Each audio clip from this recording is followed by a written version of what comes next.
Let's walk through how to recreate a bokeh effect in soft pastels. So if you don't know, bokeh is an effect in photography where the background is out of focus and it creates these like circles of color. And I wanted to achieve that with this pumpkin painting where it looks like the leaves and the forest colors in the background are out of focus, but you get like all these circles of color. And then you can have your main focus be the pumpkin. So I started by blocking in the general colors, keeping the white where I wanted the brightest highlight to be, and then the yellows and the oranges close by. And then as I went down, it got more green and more brown. Then I blended it out using a soft tool, which a soft tool is essentially a palette knife with a sponge stuck to it. After I blended that out, I came in with my pastels and I held them up more vertically so the flat side of the cylinder was down, and I started drawing these little circles.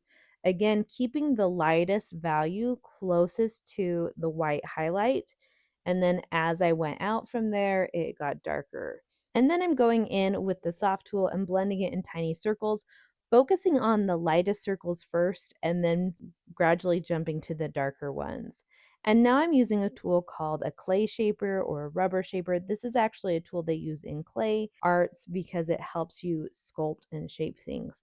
I love using it with soft pastels because it blends the color in a different way than a soft tool. So a soft tool, you get a really softly diffused blending effect, whereas the rubber shaper and this catalyst that you see me using right now, it gives you more of like a smudge or like a smearing effect. So they're both useful and they both achieve different effects.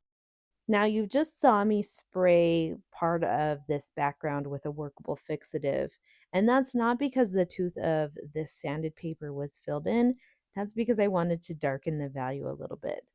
I was using the Paul Rubens set of 48 pastels for this background, which is a great set for beginners, but it has limitations in the terms of value. There's not very many darks except for black and dark navy blue. And so to work around that, by spraying a little bit of workable fixative along the bottom of it, it just darkened those values up. Then I'm just repeating the process over and over again until I'm happy with it. So I'm adding circles of more color. I am making sure they're kind of dispersed around so there's not like clear lines of like where there's white and where there's pale yellow. I added a little bit more of the darker orange so it would read as a little bit more autumnal.